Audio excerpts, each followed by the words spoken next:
Thanks for selling your car to Carvana. Here's your check. Whoa, when did I get here? What do you mean? I swear it was just moments ago that I accepted a great offer from Carvana online. I must have time traveled to the future. It was just moments ago. We do same-day pickup. Here's your check for that great offer. It is the future. It's the present and just the convenience of Carvana. Sorry to blow your mind. It's all good. Happens all the time. Sell your car the convenient way to Carvana. Pickup times may vary and fees may apply. When I stumbled upon Retraction Watch, it was like the same time that I was also watching on Hulu. There's a series called The Dropout, and it's about Elizabeth Holmes and Theranos. And I thought, wow, this is kind of a funny little coincidence that I stumble across these two things at the same time. Are you familiar with that story? Sure. Yeah. Yep. Have you either like watched that show or have you read the book like Bad Blood by the Wall Street Journal reporter? Yeah, John Carrier's book.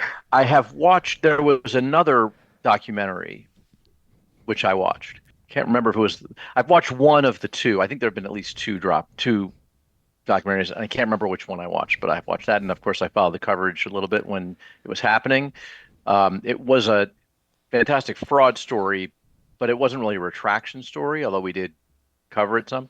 The only thing that I could think of that maybe is tangentially related is I remember something about a Pfizer study with cancer patients that they were going to take some of the Theranos machines, give them to patients to take home, and then it could measure certain things in those cancer patients. But Pfizer ended up kind of distancing themselves from it because the data that they got from the Theranos machines was not very good, basically. So that's like, you're right. It's like, that's maybe like the most relatable thing that could be like retraction-y. I mean, I do think that some of the issues are really relevant to the work we do. So people want to believe spectacular things in science, and journals often fall prey to the bright, shiny object.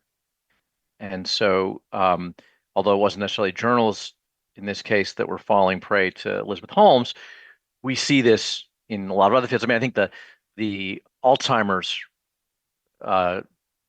drama, which is unfolding with Mark Tessier-Levine and at Stanford, and this fellow Sylvian, his last name Lesney, at University of Minnesota. These are really meaningful studies because there's so many people involved, potentially patients down the road, and we really want to find the cure for Alzheimer's, a treatment that's effective. And so, I think we often see in science that that people are tempted to shoot for the sort of the brass ring for promotion purposes, for grant funding, for whatever it is to advance their career. Journals want to publish those things because they're sexy and they make a big splash in the public media, which isn't necessarily important for their business, but it certainly doesn't hurt them to have the New York Times writing about a new paper in Science Today or a new paper in Nature, New England Journal of Medicine, that sort of thing. So that has been a problem, and journals, I think, are rightly criticized for not just sort of focusing on the incremental at the expense of the sexy. I'm unfamiliar with this Alzheimer research. Like, what is the kind of the controversy surrounding it? It has to do, and it's not a story that I have covered a lot, but we've covered a little bit, but other people have done a lot of the work. So generally speaking, there have been questions about the integrity of a lot of the research that underpins the amyloid plaque theory of Alzheimer's disease. I'm not a scientist, I'm not a neuroscientist, but one of the theories of Alzheimer's disease is that you get a buildup of these amyloid plaques in the brain, and that if you could slow or reverse the process of amyloidosis in the brain, that maybe you could create, by doing so, you could improve outcomes for patients. A significant chunk of the highly cited work in that field has been questioned as being unreproducible, as being marked by misconduct, whether it's falsification of data or fabrication of or duplication of images. These are sort of generally the things that we think of when we talk about falsification and fabrication of data these days. So there was the most dramatic story involved the president of Stanford, who was this fellow Mark Tessier-Levine, who had been at industry when conducting some of these studies, but he himself is not believed to have committed misconduct, but he had a lab where some of these things happened under his watch, and he didn't really take steps to correct them or prevent them. And so he wound up stepping down as the president of Stanford after a student, actually, this fellow Theo Baker, writing for the Stanford Daily, broke that case.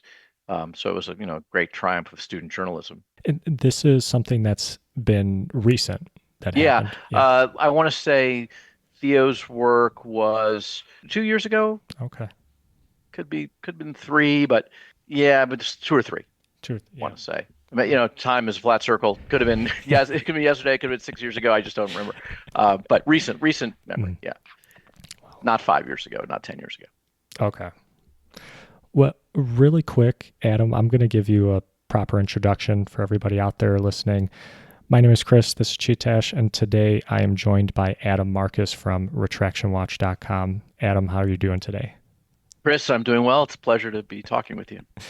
Yeah, thanks for joining me. I really appreciate it.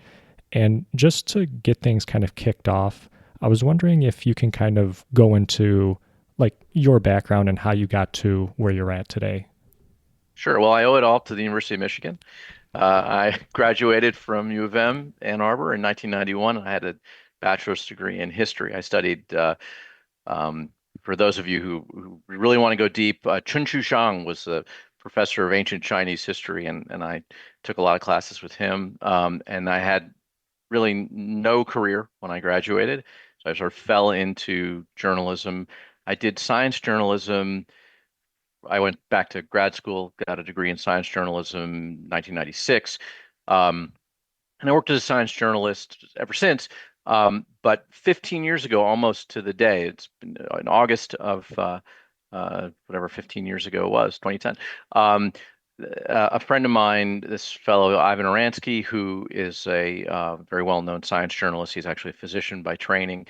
Um, and he and I had known each other professionally for some time. Um, Decided to launch this blog and called Retraction Watch, which we felt would be sort of a fun side project. We might have a case or two, and every once in a while, and maybe our parents would read it. And so the impetus for that was at the time I had been the editor of a monthly magazine for anesthesiologists called Anesthesiology News. Not a very imaginative title, but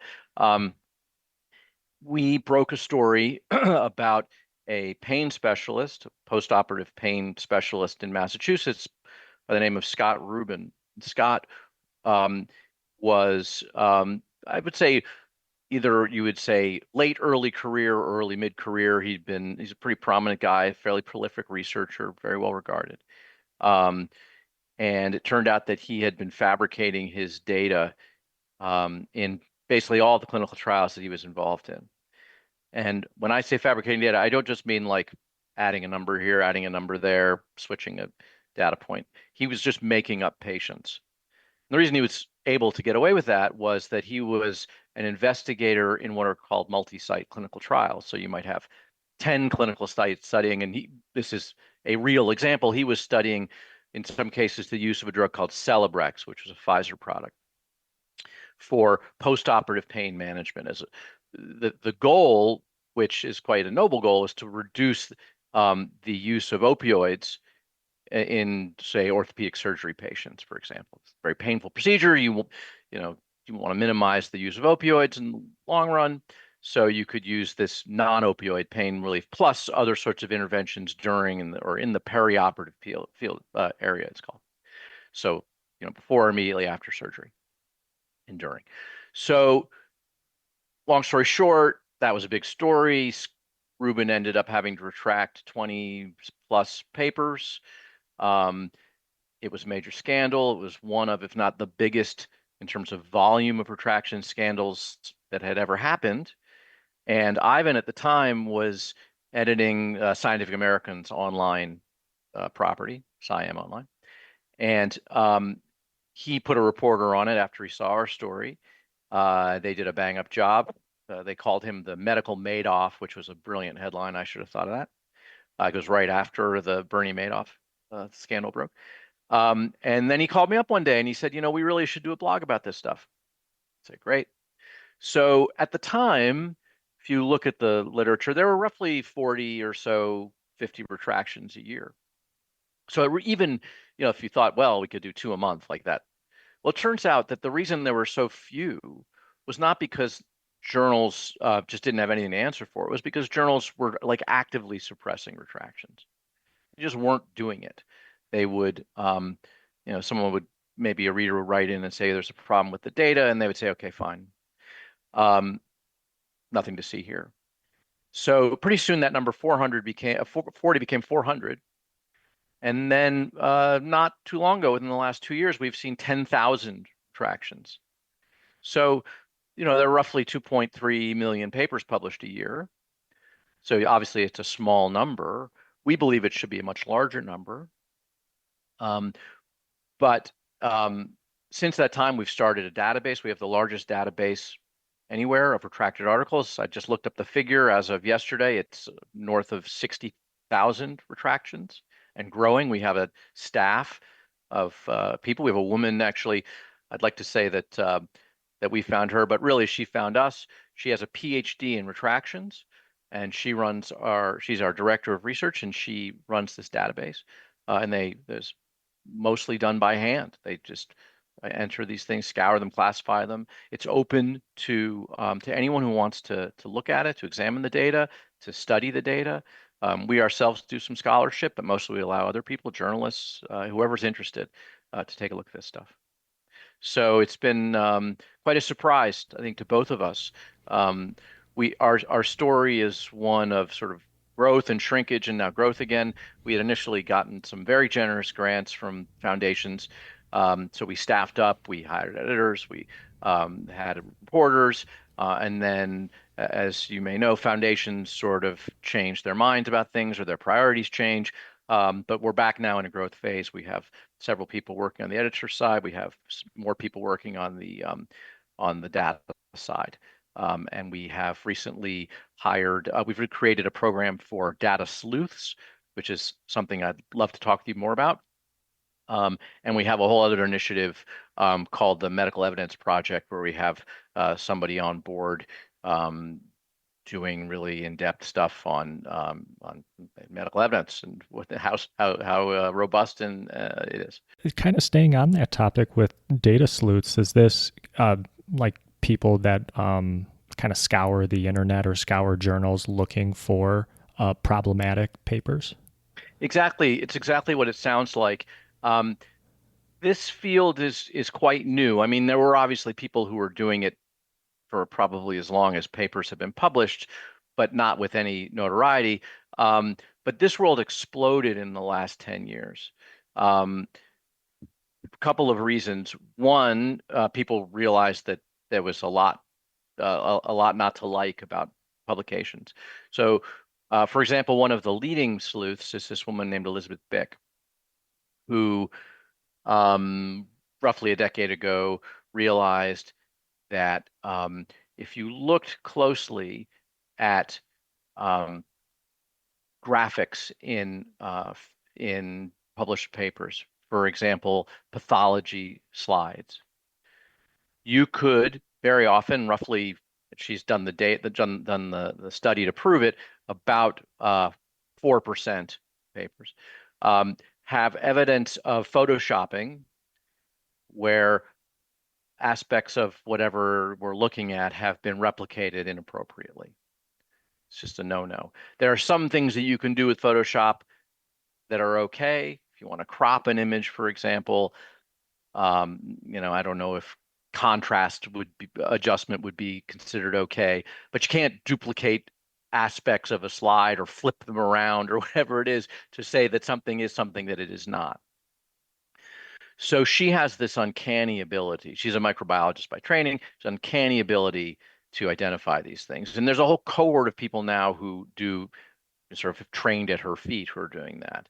Similarly, there are people who have figured out tools to input the reported data in a study and see whether those reported data um, are explainable by the statistical methods that the researchers used, or whether they actually have no bearing, no relationship to reality. So, and there's some very easy tests. There's another example from the anesthesiology literature. There's a fellow who is an anesthesiologist in the UK. They call him an anesthetist there. Not a statistician by training, but obviously a very smart guy. Um, and he has done sort of um, brute force analyses of lots of papers that are purport to be clinical trials, and found that a remarkable number have data which just simply cannot be explained by natural, study, well, natural people, right? Like just in one case involving a famous fraudster from Japan, he found that the plausibility, that the likelihood of the data being naturally derived, that is from experiments or from real patients, was on the order of, I think I got this right, 1 times 10 to the negative 80th, which I believe is smaller than the number of stars in the universe, or galaxies in the universe, rather. So anyway, so all sorts of people now doing this work, and they all now have a friendly home in which to report their concerns. So when we first started, I mean, we were sort of the only game in town. So we would get a lot of people commenting on our posts, um, saying, "Oh, you should check out X, Y, and Z," or whatever. Not too long after that, a group of researchers created something called PubPeer, which is an anonymized website where concerned readers can go to point out concerns in papers that they've seen online, or they can talk about good things, presumably too, but usually it's reserved for, hey, you should look at this. For example, Elizabeth Bick might point out, like, these two figures are mirror image, they've just been flipped or rotated 90 degrees or whatever it is. Or someone can say, I did a statistical analysis of these, of what the reported results, there's no way they're naturally derived. And that's led to a lot of retractions. Journals are forced to pay attention. And I guess the big picture, sort of tying this all together to what has changed for the last 15 years, is journals now pay attention in a way that they never did before, which is a good thing, I think, for the transparency of science and for public trust in research. I mean, it seems counterintuitive, but we believe that that journals being transparent and researchers being transparent about the mistakes leads to public trust, as opposed to circling the wagons and saying there's no problem here. And I think that breeds mistrust. You were just saying like about the last like 10, 15 years and the growth of this field. I'm just curious, being we're like in a post-COVID world right now, and did COVID-19 have any sort of effect on retraction watches, like traffic or the amount of coverage that you guys were doing? What was that like during that time? Yeah, it's an excellent question, and the answer is yes. So we actually started a COVID tracker of retractions, which is up in the several hundreds for ish. I forget exactly the number, changes day to day. It's actually out of the point where we really stopped prioritizing it. So what happened during COVID was not surprising. There's a tremendous amount of research interest in COVID, right? The SARS-CoV-2 virus and all these other things. And so people took advantage of that. There was a lot of legitimate research, which may or may not be quote unquote true, right? Like, facts change. It's an evolving virus. Like, and this is a little aside, but an important one. Science isn't always right. In fact, science is often wrong. That's not a problem. That's the way science works. You do an experiment today, conditions may change tomorrow. The experiment today is wrong, but at the time, it's the best estimate of what we think is going on. So that's not really an issue, and it's not something that I mean, reproducibility is a problem, but being wrong is not a problem. So, um, but the rush to publish led a lot of unscrupulous actors to come in and try to publish everything, right, or anything. And so you'd have people publishing, like there's a fellow from Malta who ended up publishing a lot of COVID studies that were retracted. He also published a lot of things about Star Wars. He happened to be a Star Wars fanatic, and so he just used COVID as a way to pad his CV. It's nonsense.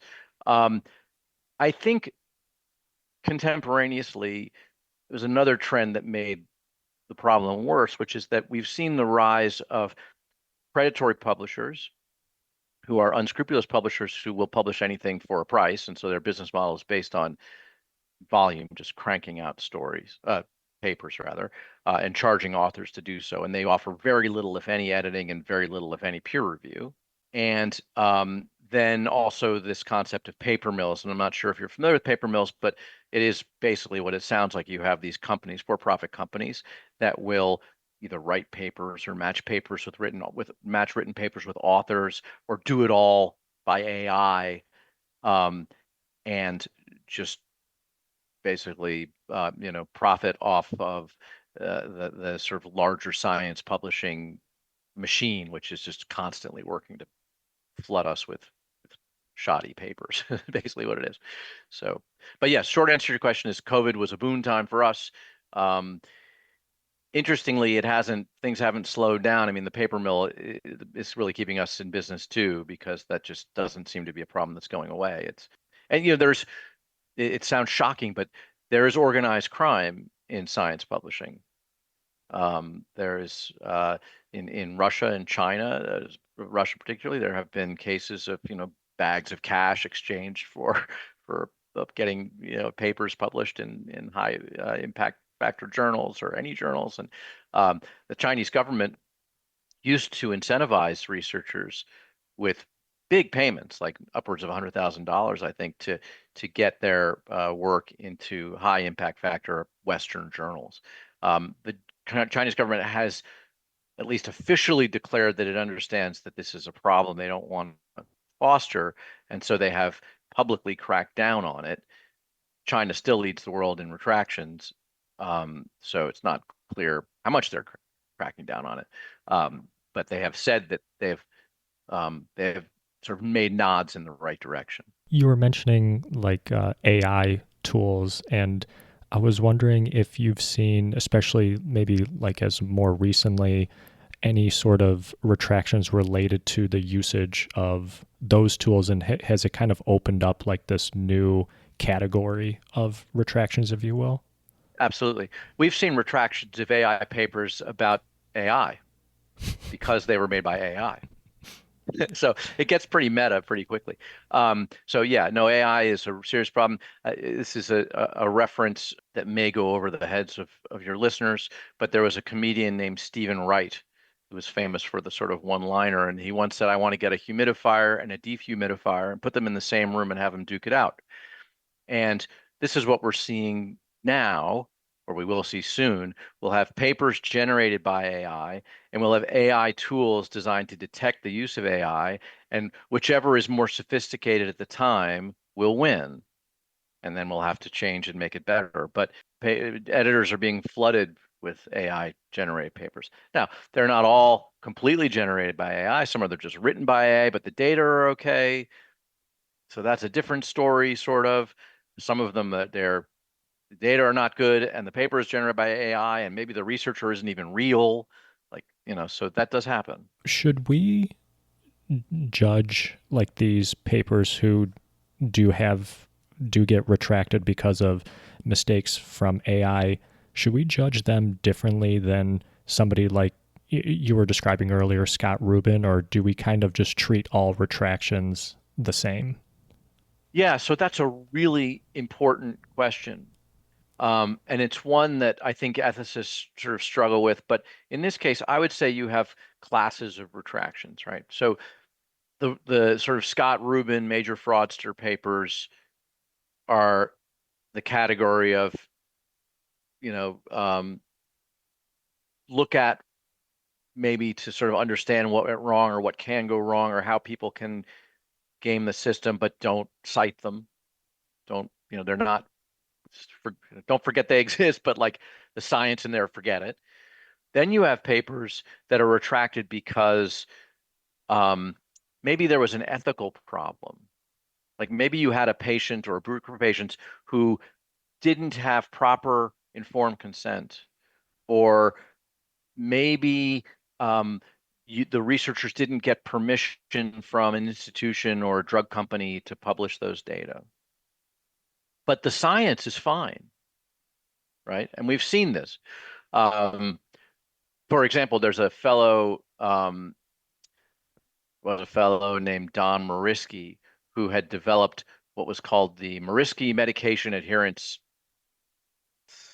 Survey, I think. I forget exactly what it was. MMAS, it was 4 and then 8 questions. And it was supposed to, give you a sense of how likely a patient was to adhere to a drug regimen. And he had really onerous um, permissions, copyright issues, requirements for that tool, and would demand that researchers sort of, post hoc basis pay up if they hadn't gotten permission from him or be forced to retract their paper. Well, that's a different story, like whether that's just greedy as hell and, awful behavior or whether it's acceptable, and we can debate that. But the point that I'm trying to make here is it doesn't negate the scientific validity of the study if the guy who owns the tool says you didn't pay me enough, you have to retract it, right? So put that in that category.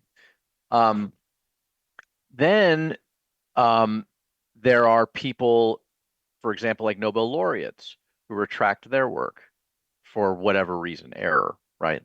Usually it's error, it's not fraud. So I've always, I can think of no fraudster Nobel laureate at this point. So what do you do with that knowledge? This person clearly won a Nobel Prize, which means that their work was esteemed by not only their colleagues in the scientific community, but the Nobel Committee. So if a Nobel list retracts, doesn't that send a signal that the work that they continue to put out, that they don't retract, is really trustworthy? And so what you end up seeing actually are that there's some data which show that people who retract and say why they're doing it for an honest reason, an honest error, end up reaping what's called like a trust dividend in the citations of their future work. So some evidence that we're seeing that the scientific community appreciates the difference for why retractions happen. Like if you retract for fraud, future citations fall through the roof, fall through the floor. No one's likely to cite your work again. But if you retract for honest error, you're sending a signal that your future studies have been double checked and checked again, and they're reliable. So that was a long way of answering that question, and I'm sorry I rambled, but there's a lot to unpack, and so this is basically what we've done this for 15 years. We could talk about it for 15 more. It's really interesting stuff, and it's not a science, obviously. It is about science, but there isn't a science for all of this stuff yet. So. Speaking of something you mentioned, like self-reporting, and how many retractions do you come across maybe on the website are self-reported versus maybe like a sleuth or like a whistleblower type? That's a good question. I don't have that at my fingertips. We might be able to produce a report for you for that, but my gut instinct is to say probably 80% pointed out by others, 20% self-reported. But the reason for that is largely paper mills, because most of what's happening now with like the big bulk retractions, 400 at a time or 2,000 at a time or 8,000 at a time, which has happened, have been because publishers realize, because somebody pointed it out, that they have a paper mill on their hands, which has contaminated their output. I think that's directionally right. It might be 70-30 or something, but it's not the other way around. Used to be the other way around. Somebody who kind of comes across something problematic and they, they want to voice, their concerns. What would you tell somebody? Like, how would they go about this whole process of kind of reporting this? We try to be careful not to give too much advice to individual scientists about what they should do. But one thing we feel comfortable with is saying, have you brought your concerns to the journal, to the editor? So let's say you, Chris, are reading a paper in the Journal of Clinical Investigation, and you see that a figure looks a little weird to you. Maybe the error bars are kind of off. These by all things that happened, by the way. And so you happen to know a little bit about, you have R at home on your computer and you do some statistical analysis. You go, yes, I'm confirmed in my suspicion that the author completely made this stuff up. Could go to the author and say, hey, because you happen to know the person, or maybe you just reach out, hey, I was looking at the study. Can you send me your raw data, please, so that I can. The author should say yes, by the way, because that's what you should do. Or you can go to the journal and say, hey, you don't know me, but here's my analysis. I think you've got a problem with this paper. If the journal doesn't respond, and you come to me and you say, yeah, I've tried the author, I've tried the journal, no response. What would you do next? Then I would say, have you gone to PubPeer? Have you created an entry about this paper, and maybe you want to look at other work by this author, get other people involved. Um, and that does give the author a chance to comment because there's a place for that on that site. But then you have the whole community looking. So those are my recommendations. If you read a retraction notice, you'll see very often it says the authors could not be reached. The authors provided their data, but the data did not help. So the journal was forced to retract the paper. That's the way it should work, and it works that way a lot, but it didn't always work that way. And in fact, one of the biggest cases, in fact, for years, the person with the most retractions, single author with the most retractions, was another anesthesiologist, a guy from Japan named Yoshitaka Fuji, who had a roughly 180 retractions. Fuji was caught decades before he was really caught. There was a group of anesthesiologists in Germany who read one of his papers. This was in the flagship journal, Anesthesia and Analgesia, very prestigious journal in the field. They looked at his data and they thought, there's just no way. It's just too good. They are too good. So they wrote to the editor. They said, we've analyzed this. There's just no way these data are possible. And the editor went to Fuji and he said, and the editor, I'm not going to name the name, but this was a guy who was like a titan in the world of anesthesiology, one of the leading anesthesiologists of the 20th century. And he said, well, Dr. Fuji says that the data are the data, and if you don't believe him, well, take a hike, basically. And nothing else. If he had retracted that paper, if he had bothered to take an investigation, or if he didn't want to, and that's another story we can get into, which is why these things happen or don't happen. If he turned it over to somebody else, some subaltern with some experience in stats, could have prevented, well, it wouldn't have prevented much because actually the bulk of the studies that were retracted were prior to that, but it wouldn't have taken another 20 years or whatever it was, 15 years for this scandal to come out. So you was like, why doesn't it happen more? And one thing you have to realize is, like, journal editors generally are doing this on a volunteer basis. It's a prestige thing. And if there is some money, maybe it's not that much. And they don't have a hell of a lot of time. And they're doing clinical work, they're doing research work. These are practicing physician investigators. So I'm sympathetic, right? Like, it's like if you are editing the student newspaper and you've got your classes, and all of a sudden somebody says, well, I need you to take 25% of your time now to do a plagiarism investigation of one of your freelancers.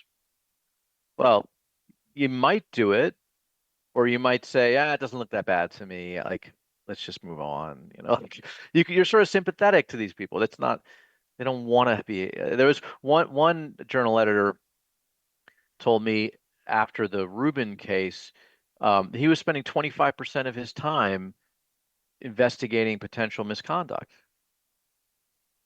Like, that's just nuts uh, for a job position like that. So you can understand why the impulse had been, I think it's changed now. It's just like, it's kind of let it slide. Have there been instances where a case is just very cut and dry, like it's just pretty blatant, it's very obvious, and everything kind of comes to light, or things go in motion super, super quick from the time of the initial hunch to the retraction and then like the reporting on it? It does happen, especially if it's plagiarism, for example. Like plagiarism is so easy now to you can just go to Google and you put in a couple of paragraphs and there you go. So that often we've seen it happen in a month. Data analysis is trickier because you really do need to see the data files and you need to, there might, let's say it's a clinical trial, you need to see the records and that sort of thing. So that can be harder. But plagiarism super easy. I think some of these image manipulation cases are tricky too because what might be obvious to someone like Elizabeth Bick is definitely not obvious to somebody like me. And so if I were a journal editor, I would really want to be sure that I understood what the problem was because I can't see it. To me, it's not intuitive. To her, it's like, oh, that's obvious. But she's an expert. She's probably the expert. So that's why things bog down. And then there are other reasons, Chris, that people retract, like maybe there's an authorship dispute. Let's say you were a grad student in my lab. You passed through for the summer, you fed the rats, you did a couple of injections, whatever it was, and then you moved on your merry way. You finished your master's degree and you decided to go on to Ohio State for God knows why. So, and then all of a sudden, but you did some really important stuff for that one little thing. And then lo and behold, you see the paper published in Nature and your name is not on it. So you call up the editor and you say, "Hey, I was in that lab and I was told I was going to be an author on that study and they totally cut me out." And actually, not only that, but you presented some of the work at a conference, or a grand rounds or whatever it was. So you have a claim, legitimate claim. Well, it might seem obvious to you and it might seem obvious to me, but it's not obvious to a journal editor because maybe they're just taking your word for it. Maybe they need to talk to the senior researcher. And he's like, well, yeah, I mean, if I had to list Chris, I would have to list the janitor. I have to list the guy who brought the rat pellets and everybody else. Like you got to draw a line somewhere, right? Like so some of these things are shades of gray. Then there are, people who are put on who had nothing to do with it, right? Like this is a thing where especially you see people from out of the country putting very prominent Western scientists on their papers who had nothing to do with it because they think it's going to make it more likely that they'll get the work published in a Western journal. So the reverse happens. Those are easier cases. So you just call up the guy and you're like, why are you, head of neurology at the University of Michigan on a paper with a couple of researchers from Bangladesh? I was like, I've never met those people in my life. And it happened to be about climate science. Like clearly this is not right, right? So And something else that I was very surprised from looking at the website was that even though some article or some research papers get retracted, they still get cited afterwards. And can you kind of speak on that and kind of the reason why that happens? And is that a big problem today? yeah, so again, you've hit on all the right questions, Chris. So retraction is not the end of the story. As you note, many retracted papers. So your readers should know that when a paper is retracted, it is not physically removed from the literature, right? Like they still exist in databases. They're supposed to be watermarked, retraction, big red mark, so that no one cites them again, unless they cite them as they've been retracted. But what you've picked up on is that often papers continue to be cited with no mention of the retraction status, often like 700, 800 times, 1,000 times, like they happen a lot. So why does it happen? I'm not entirely sure that we know the answer, but I have a couple of guesses. So one, which is sort of the low-hanging fruit, is that often researchers are lazy. So when they build a bibliography of the things that they want to, they're doing a study on, let's say you're doing a study on coffee and Parkinson's disease. So you want to, lots of people have done these studies. So you look up, you know, the 10 most recent studies, and some of them are meta-analyses where they've looked at 50 other studies, right? And some of them are individual studies that inform those meta-analyses. And so you just go and you collect them, and you don't then go back to the publication. You just look at some secondary reference. And the secondary reference doesn't update itself automatically because it can't. So you don't know without checking, without going back in time to check each individual reference, whether anything has happened, whether it's been corrected, whether it's been retracted, whether, whatever else might be.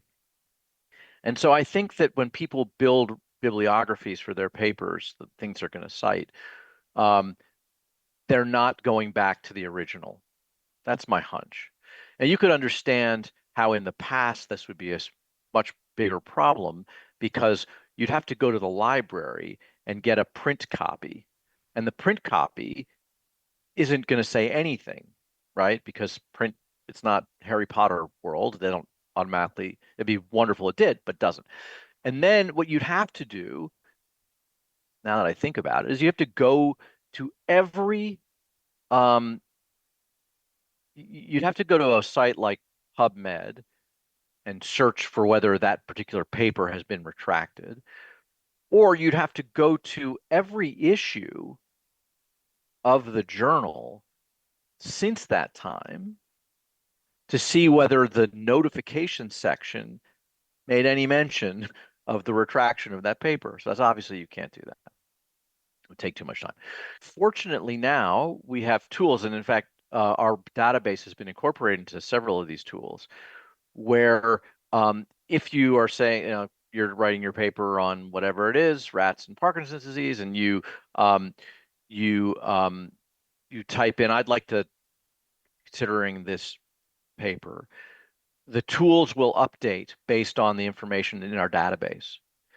And so these bibliography makers now are able in basically real time to show you whether that any of the papers in your bibliography have any sort of mark on them. So that's helpful.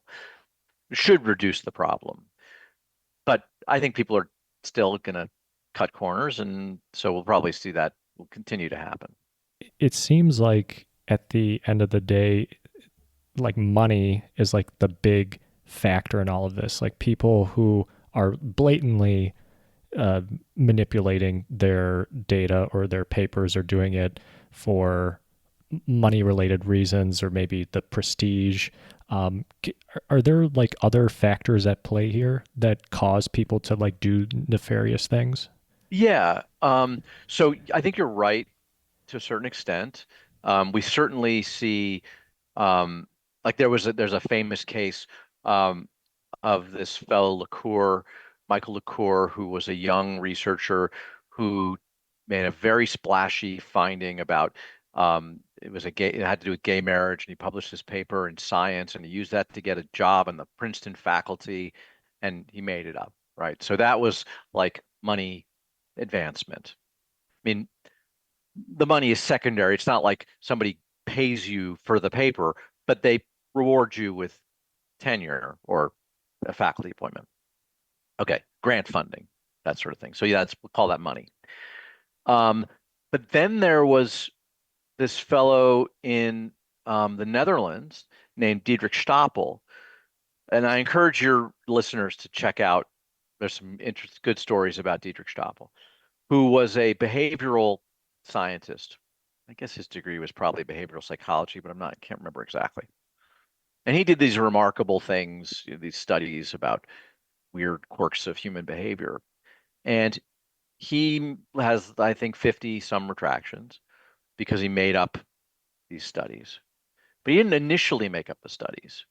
His story is that he claims that he had been doing the work honestly for a long time and was receiving attention for his studies. Um, and then he was under the gun for a paper for a deadline, and he said, "I knew what the results would be because I've been doing this for a while. I just knew." So I made up the data to fit my hypothesis, and nobody caught me. So then I thought, well, I just keep doing this. So what's the reason there? It's not really money. He was already established. It's not fame because he already had a reputation. It was just what, a sociopathy? Hard to know. Um, so I think there's as many reasons for fraud as there are human motivations for anything. Some people just snap, like I can't do this. I have to make up my like data, or they're pressured by their boss. They want to please their boss. They know their boss is looking. They know their boss is in charge of their H-1B visa. That whatever it is. Like there are a million reasons. And I don't mean to pick on international scientists, like the national, native-born American scientists are just as likely to do this kind of thing. But like whatever pressure you can imagine is enough to induce somebody to cut corners.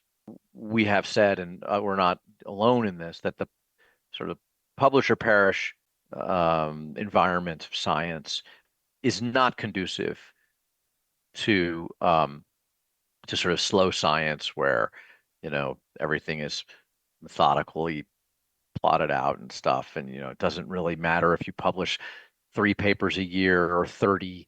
You want to get the right result, or you want to be replicable and that sort of thing. And our system now incentivizes this sort of behavior across the board for whatever reason.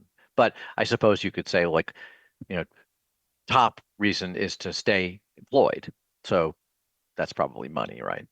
Are there areas of research right now that data sleuths or your website is paying special attention to, as far as watching out for things? Like earlier, we mentioned Alzheimer's research. Another thing that kind of pops into my head that's become really popular, drugs like Ozempic, weight loss drugs like that. Are there specific areas that people are watching out for right now? That's an interesting question. And then you mentioned COVID, of course, and then AI, which isn't an area of research necessarily, though it could be. But yeah, I mean, the Ozempic thing is an interesting question, Chris, because in our experience, and I think the data show this, industry funded studies are less likely to be retracted than, NIH funded studies, for example, or whatever, non-industry funded studies. So if the studies on Ozempic or GLP-1s are coming out of industry, they might not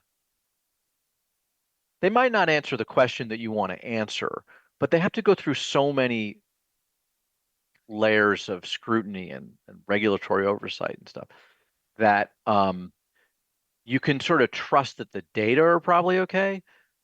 Question might not be the one you want. They might have changed the goalposts. Um, they might be answering, that might be a solution in search of a problem, but the data are trustworthy, which I think is a disappointment to conspiracy theorists who think that pharma's out there cooking the books. Um, Pharma has a lot of problems, but to date, fabricating data is not one of them. Uh, Burying data, that's a different story. mm, Like mhm. there's a file drawer problem, right? Like you don't see the stuff that they don't want you to see because it doesn't support this drug or that drug or this indication or that indication. But it's not publishing false data. You mentioned NIH, and I know a big thing that's happened like over the last year or less has been some of the cuts to, federal funding, employees, and do you foresee a future where all of a sudden retractions maybe explode in number, or they just keep growing? Is your question that because you'll have to fill in the void with money from other sources, and that money will somehow, encourage bad behavior? Could yeah, it could be that, or just um, less people working on certain initiatives, so they turn to maybe tools like AI that are very error prone, things like that. Yeah, I don't know. I mean, I hate to give you a cop out answer, but we'll see, Hmm. right? Like, I don't know.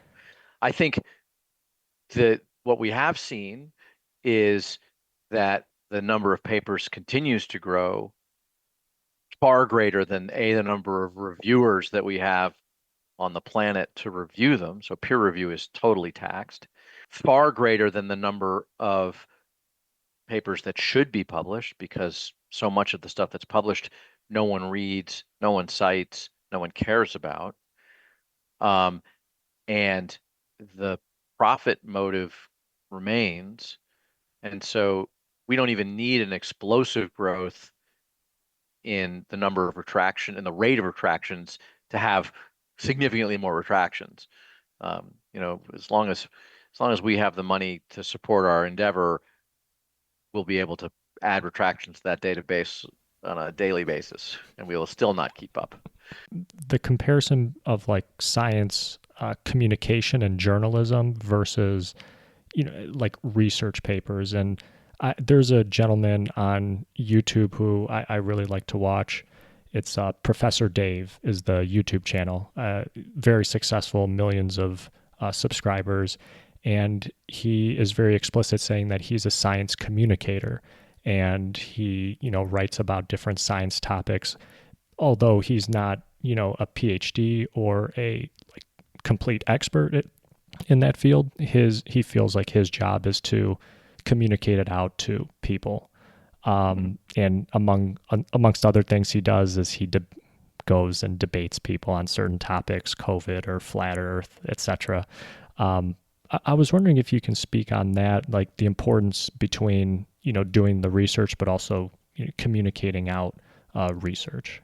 I think scientists now need people, and I confess I'm not familiar with uh, this website. I will check it out, um, because public trust in science is ebbing, um, for obvious reasons. One of which rhymes with Maha. We need people like that who can reach skeptical Americans, and convince them that the scientific method is better than the alternative, which is superstition.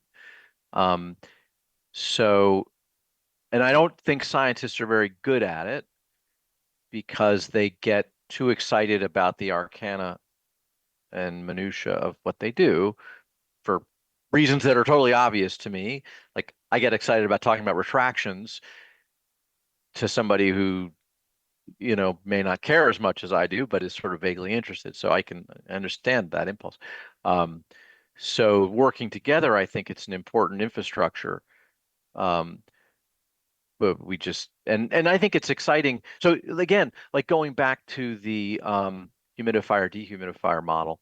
Um, so it's going to be hard for him and others like him to compete against the influencers on social media who are doing the opposite, right? Like, I mean, as part of my day job, I and I'm an editor at Medscape and WebMD, and I'm sure your readers know about WebMD. Um, and they go to WebMD every time they think that they've got cancer, which is like every morning. And that's because somebody on the internet said, "Oh, if you've got the following three signs, you're in deep trouble," or there's a new latest TikTok trend. Like, we could just be called www.tiktok trend, and we'd still have the same number of readers. And so we need people to debunk those things, or at least give them perspective. Scientists aren't going to do it. Doctors aren't going to do it well. So we do need these sort of, heroes of communication. Has it become, especially mentioning, something like TikTok or social media, has it become more difficult as of late to do that and fight those battles? Well, I don't have data for this, but I believe it has. I wouldn't want to be a pediatrician, for example, today, or or a family medicine doc, and have some parent come in and say, I was looking at Insta, or I was looking at TikTok, and what if you take cucumbers and you shove them in your ears? They said that that would prevent 5G radiation from frying your brain. And like, like I can imagine just saying like, I went to medical school for this. Like, and you can't win because anybody who's susceptible to that is already, not so interested in the scientific method or the expertise of. I mean, this is, sort of the Tom Nichols death of expertise issue that we're facing as a country, which is like, I know as much as you do because I did my own research. I mean, I don't, but like, it's, you have an MD. Like, what does that mean? That you're part of the establishment? You just don't believe in cucumber theory. Like, so I actually think we're going to lose this fight, unfortunately. And I come from this as somebody who I'm the only non-physician in my family. Like um, I, I think it's going to be too late for a lot of the population. I don't think, unless something radical changes, we're not going to see. Um, we're going to probably have a sort of heavily balkanized society when it comes to faith in science and medicine versus faith in superstition, and we'll be in the dark ages for a while. Well, Adam, this has been a really great conversation. Thank you so much for coming on and speaking with me. And one last thing for people to connect with you. Are you yourself on? I know we're just talking about social media, but are you on any social media at all, or is it just retractionwatch.com? Yeah, so I used to be on Twitter, and then I got off Twitter for reasons that we don't need to talk about. I am on Blue Sky, I think. I've never actually used it. But if anyone wants to email me, I'd be happy to put my email address in the show notes. Absolutely. I'll include that in there as well as the link to the website. Great. Yeah, it's retractionwatch.com. And please come check us out. There's something for everybody there. Again, thank you so much for doing this. I really appreciate it. Great conversation. And for everybody else out there listening, my name is Chris. This has been Chee-Tash. Take care, everybody.